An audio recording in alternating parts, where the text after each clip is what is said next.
Hey, asshole, wake up! Come on, wake up, wake up! Oh my lord, you're dumb. Hey, if it turns out you're dead, I'm taking your stuff. So if you don't want me to do that, then wake up. Wake up! Wake up! Fuck. Huh? What happened? You passed out. What? Huh? How? What did I? What? Well, first you sputtered, and then you yelled, fuck, and then you passed out. Yeah. I don't remember that. Yeah, you were passed out for like 3 minutes or something. Well, technically it's been 5 months, but yeah. What? It's been 3 minutes. So, you look different. You look different. Oh yeah, it's Halloween. Okay, cool, I guess. I guess I enjoy Halloween. It's a fun month. Yeah! Is that a pumpkin? Yes, it's a pumpkin. It's a pretty shitty pumpkin. You're a shitty pumpkin. So, are you gonna do something? Do what? You know, talk about stuff. I don't have anything to talk about. Well then, let's find something for you to talk about. Specifically horror related, since, you know, it's the spook month. Alright, so let's see here. Everyone's talked about it. Everyone's talked about it. Everyone and their grandmothers have talked about it. Everyone's talked about it. Everyone's talked about it. Everyone's talked about it. One person talked about it that one time, but who cares? Everyone's talked about it. You know what? How about you pick one? How about this one? You're fucking with me. What? Everyone has already talked about that series. Everything that could have been said has already been said. There's no more flame to light. Everyone knows about that franchise. People who still bang rocks against sticks and write in pictures know about it. There's probably more video essays about the story of these games than the fucking shit that keeps you and I on the ground. The skin and bones you call this series has been milked so much, the only substance you'll be able to get from its tit of this bovine would be nothing but blood and sand. It's dry. There is nothing left to talk about. The best approach you can take would be to either turn around and leave or shoot the dying husk in its temples. There is nothing, absolutely nothing new that you could do or say that would bring something new to the table. Five Nights at Freddy's is a 2014 indie point-and-click horror game created by Scott Cawthon. With a budget of $0 from Kickstarter and said to be the last game he'd ever make, there was obviously a lot going on for this game's future. After his past games were met with harsh criticism, the most famous coming from Jim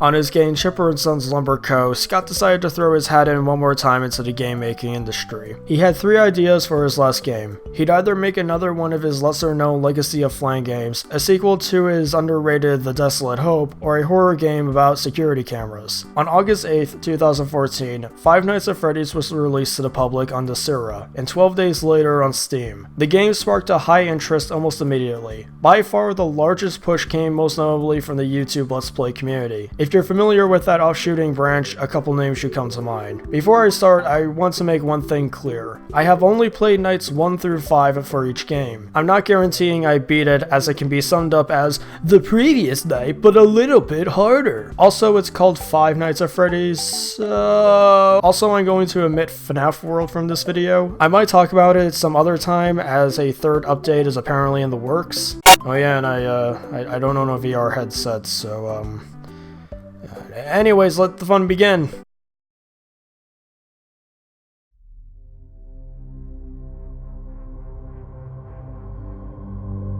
Picture this, a security guard working the night shift, clocking in from 12 to 6, landing this job from a help wanted ad in his local newspaper. Freddy Fazbear's Pizza, the old restaurant where children come for their birthdays to listen to music, eat the highest quality of pizza, and enjoy the entertainment from the restaurant's animatronic band. $120 a week may not be the best salary one could find, but the extra cash can always help. He pretends to ignore the fine print. The gameplay isn't hard to grasp. Last until 6 AM without one of the rogue animatronics finding their way into your office. If they get in, you die. If they don't,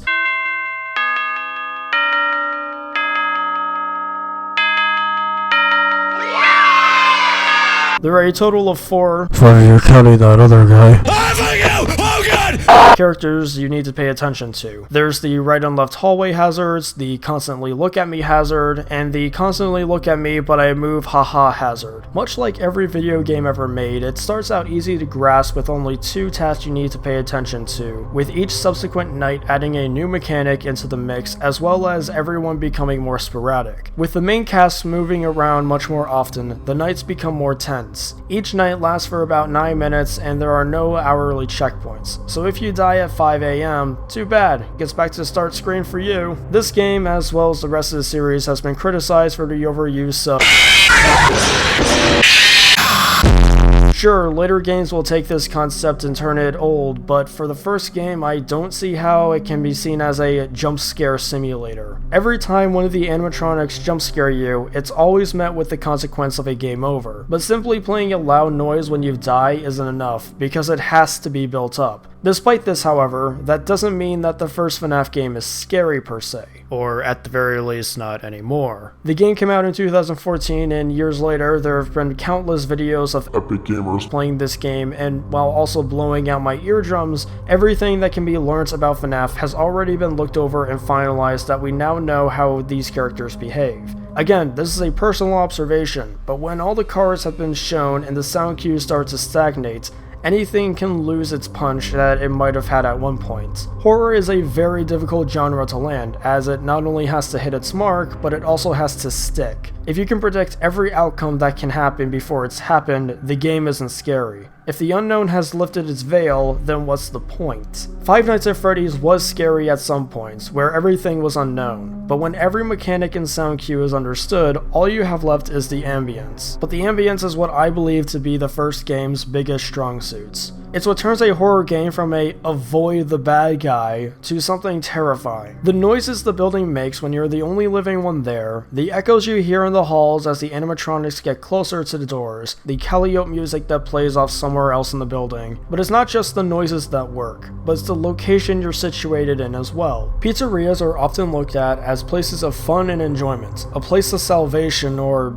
something. What am I talking about? Of course, taking something and villainizing it isn't anything new, but I think the first game pulls it off. After this newly found success that Scott had found, he decided fuck it, and 3 months later, not in 2015, gave us Five Nights at Freddy's 2. An all-new location, a return of the old cast as well as the new, no worries about the building's power, a flashlight that you have to worry about running out of power. Oh yeah, and I almost forgot, no doors. But don't worry, Freddy Fazbear's Pizza gave you a Freddy mask that they found at a local Walmart for $3. There's a total of 11 animatronics that you need to keep track of at all times. Some come through the vents, while the smart ones come through the big ass door that's right in front of them. Each enemy has their own way of attacking, whether that's leaving the vent when you adorn the mask, decide to get close up and personal, being an annoying little shit, or rush you from the halls if you don't shine your flashlight down it when they're there. Oh yeah, and there's also the marionette slash puppet slash abomination of this earth get pissy if you don't keep playing the music box. Looking at this game and comparing it to the first, there's one thing that's obvious. It's just a little bit harder. No, it's not because there's a lack of doors, or your flashlight doesn't have that much power, or you have to wind a music box constantly, or you have to put on a Freddy mask 0.2 seconds after an animatronic finds their way into your room or else you'll die.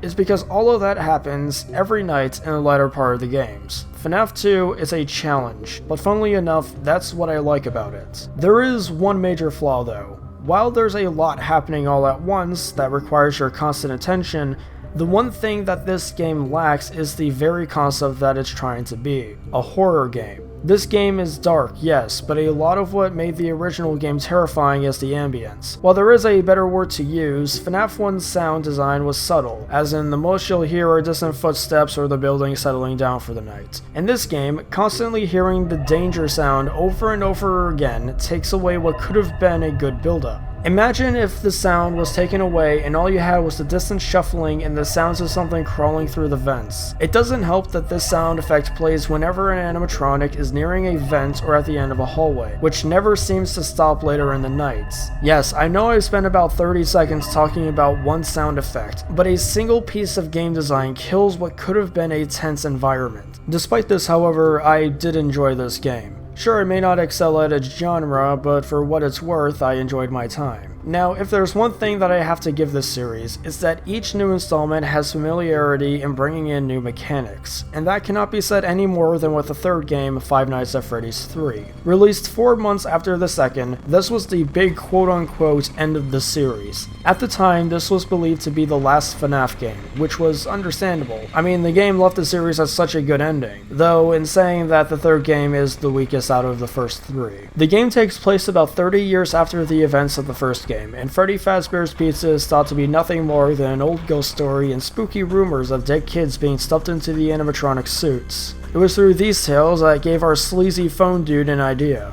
bring the franchise back as a horror attraction. Nothing of interest happens the first night, as there's nothing to worry about, unless you count the Metal Fan and Foxy Head, which may be a crappy cosplay, as something to worry about. That is, until our guy finds something in a sealed-off compartment from the original pizzeria, and thus, the game of cat and mouse begins. The third game is often said to be the worst of the original trilogy when it comes to its gameplay, and I honestly have to agree in some aspects. Like every FNaF game, the main goal here is to keep the old and quite literal rotten corpse of Springtrap at bay and avoid getting him into your office. You're given an audio lure that may send him to any part of the attraction if he's nearby, though sometimes he just won't move. There's also the addition of ventilation leading throughout the building that leads directly into your office or right outside of it. Thankfully, this can be halted by sealing the vents. Much like the rest of the building, however, the equipment isn't as functional as one may desire. Your audio lure malfunctions after a couple uses, the camera system is prone to blacking out, and the ventilation shuts off from time to time, which can cause some blackouts. But really, despite this hellscape of everything that needs to be taken care of as to keep this cadaver as far away as possible,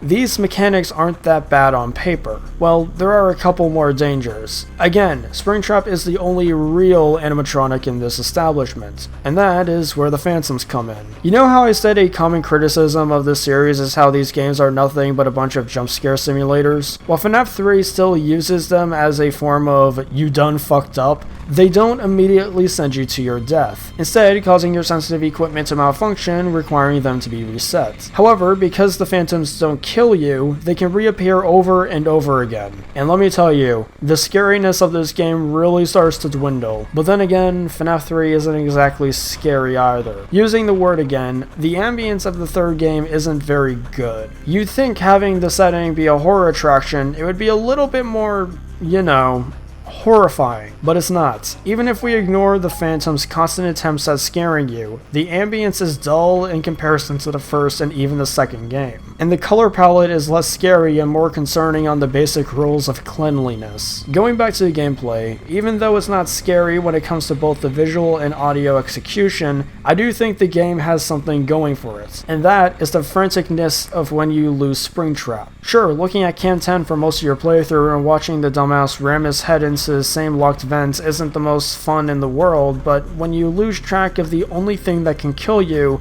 it's a frantic dash to search through all the cameras to try and find this cucker. The building itself isn't scary, it's the unknown of where the fuck did this guy go. In all seriousness though, there is one good thing this game gave us, and that is the Happiest Day minigame. Arguably one of the most iconic scenes from the whole series is the moment where the restless spirits go on to pass off into the afterlife. Knowing the man that ended their lives short is either an HE double hockey stick or still kicking in the very suit that was used for his crimes, it's the moment where the children are finally able to move on, to be free, to end everything. This is the end.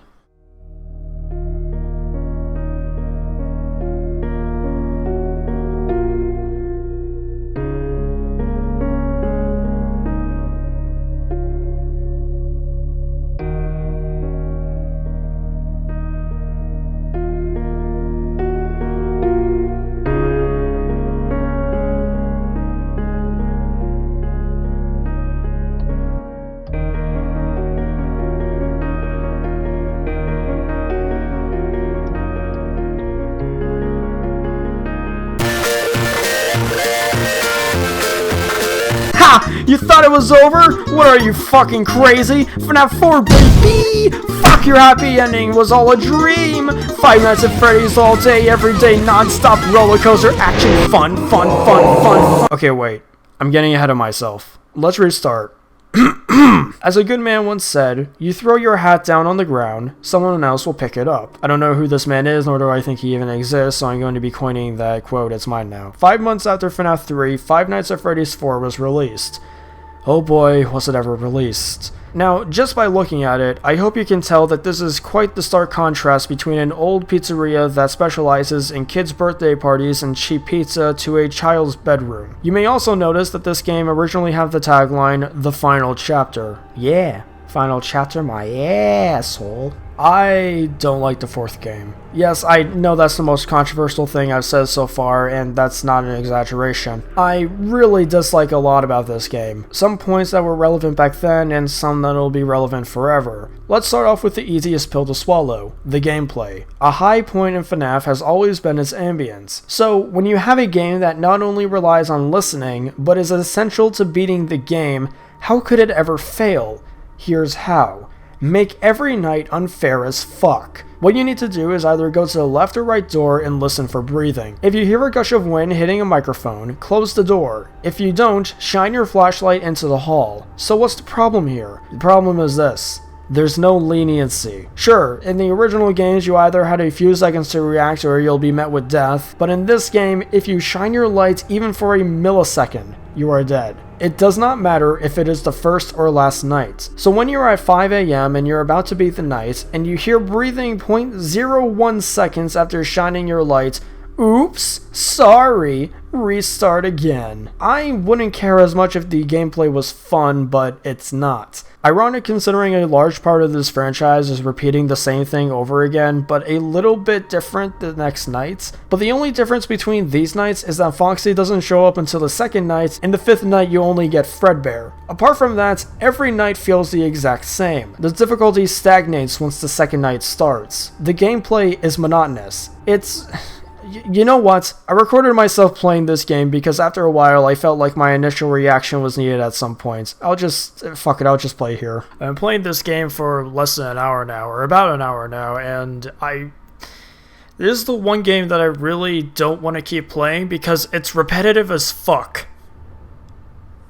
It is so monotonous. It's the exact same night over and over again. It's just a little bit harder. Granted, that's the majority of these games, but like, this game just isn't.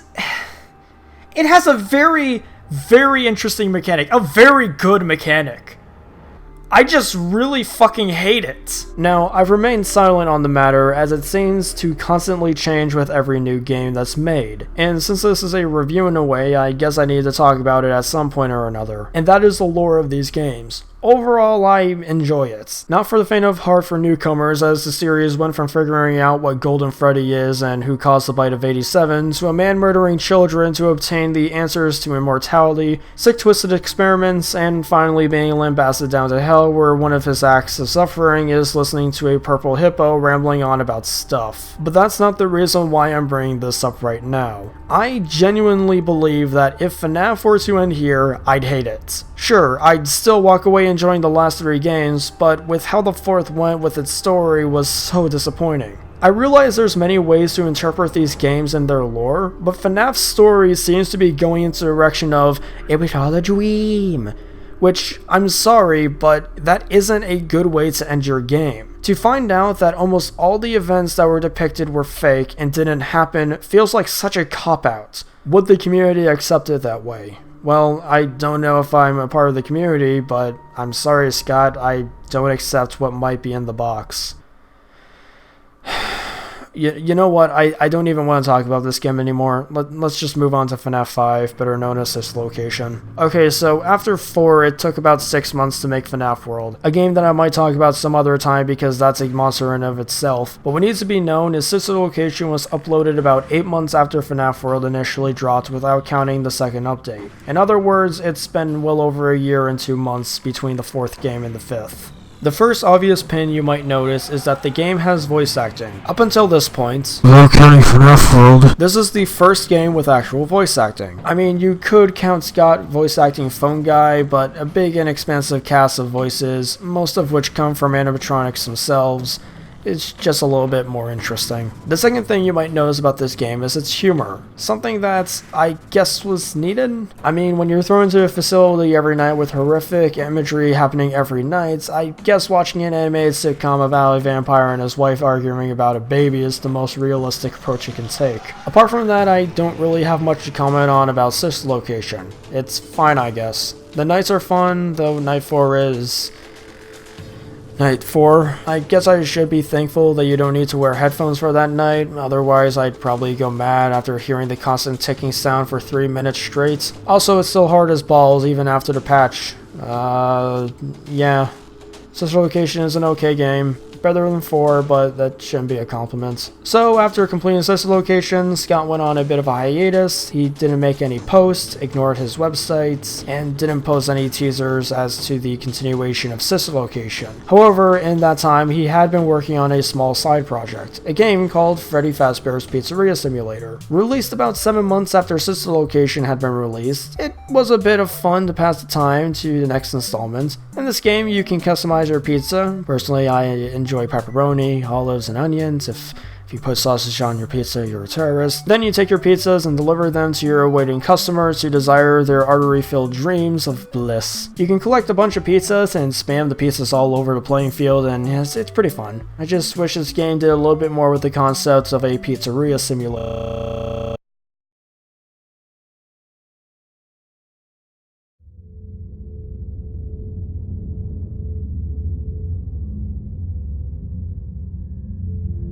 Begin tape.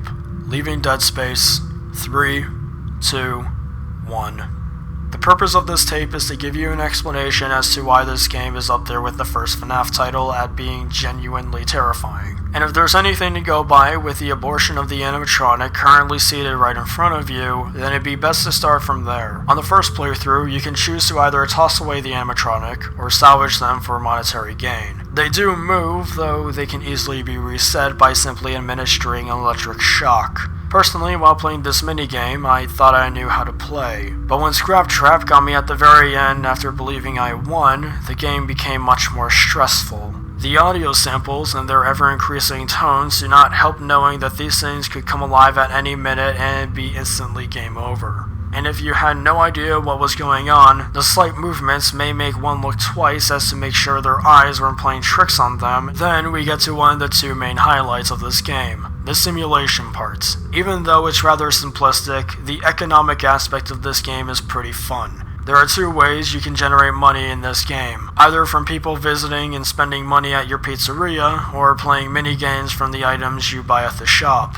This money can be used to upgrade your restaurants, or upgrade your equipment when the real game begins. Speaking of which, I really like how this section of the game was executed. Unlike the previous games, waiting for 6 AM to clock over is no longer the main objective. Ordering supplies, printing out advertisements, and carrying out automated maintenance are all to be finished before shutting down for the night, each one generating a certain amount of noise from your office. Remember how I said I wasn't a huge fan of how the fourth game executed its game mechanic of using audio? Well, I believe that Pizzeria Simulator gets it right this time. Depending on how you play the game, you might get some unwanted guests in your ventilation. The more noise your office makes, the more inclined they are to find your way into your office and enter it. You can shine your flashlight down the vents to scare them off though, and are given an audio lure for distraction, as well as a motion detector and silent ventilation. Out of all the games in the series, this is by far the one that I was most stressed playing. Being unable to see what's properly going on and forced to use auditory responses is what this game in FNaF 4 uses. But what differs between the two is how it's being executed. You won't die instantly if you hear someone in the vents, but things can quickly get out of control with the wrong management. Pizzeria Simulator is an uneasy experience. This game is what I consider the first game when it initially came out. Being left in the dark with not knowing as to what's going to attack at any moment is a serious strong suit. And it's because of this as to why I consider it to be up there with one of the best in the series. End tape.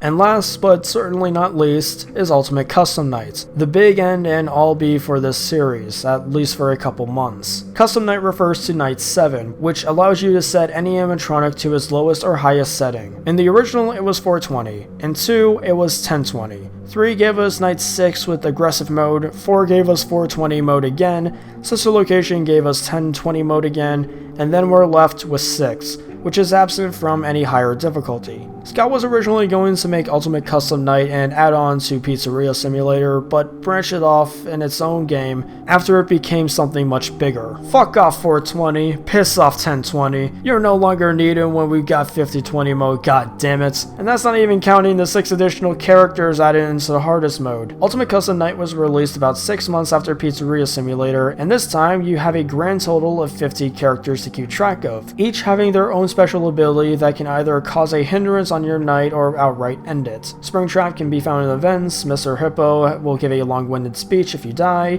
Freddys still has little to do with this franchise, the trash game run on dank memes, and Toy Freddy is a certified gamer. By the way, this is canon now. If this game wasn't somehow canon, then it'd be a fun little end to the series, though somehow it's an official part of canon through being a literal hell of the game's main antagonist, and in a way, I like it. Ultimate Custom Night treats itself as the big finale, the hardest challenge put forward towards the community. If there's anything negative that I'd give it, it'd probably be the intermission cutscenes that play when you reach a certain score. The one with Freddy and Foxy is fine, it's more or less the Toy Chica one. It's less of the cutscene itself and more of how it inadvertently gave us the spawn of Satan that one time. Other than that, I really enjoyed Ultimate Custom Nights. So that's it. That's all the FNaF games that I'm either willing to or able to talk about. Again, I don't like giving out scores, but if I had to rank these games from least to most favorite, it would probably be this. Five Nights at Freddy's is an interesting series. While I wouldn't consider it the games that changed everything, this series inadvertently acts that way through the impact it had on the medium. Whether you like or dislike this series, one thing is for certain, and that is what Scott Cawthon made here was something inspiring. This series was birthed from a last-ditch effort to show the world what he can do, to try and make something that would catch on and become popular, or at the very least not be another bomb. His other work was either disdained or left to obscurity, but FNaF blew up. It became something that no one, not even Scott, could have predicted. If there's one thing to take away from Five Nights at Freddy's, it's this. Never give up on what you love to do. Take the criticism that you can get and work with it. Turn your flaws into your strengths. It's what Scott did, and look what came of it. And that's about it. I don't really have anything else left to say. So, you like the series? I mean, I already went through it, but I guess apart from some up and down moments here and there, yeah, I guess I enjoy the series. Okay, alright. What, is it wrong for me to like something? I mean, have you seen the rabid fan base? They're fucking insane, man. They're like cuckoo, loopy, batshit mad. What does the fan base have to do with a single-player game series? I mean, if we go by that statement, then everything ever made is terrible. You're terrible. Is that it? Do you have anything else you want to say? Yes, I do. And? What? Thank you for watching. Happy Halloween. I didn't finish and what goodbye. I was going to say. Then what do you have to say?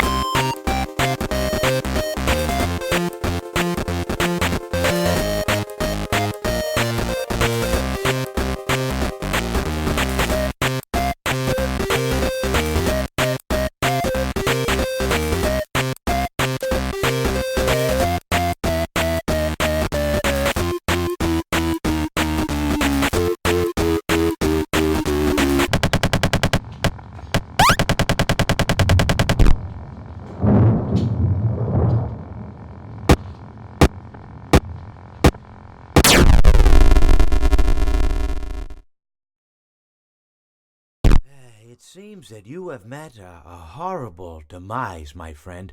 But, you know, these things happen in life. Life goes on. Not for you, obviously.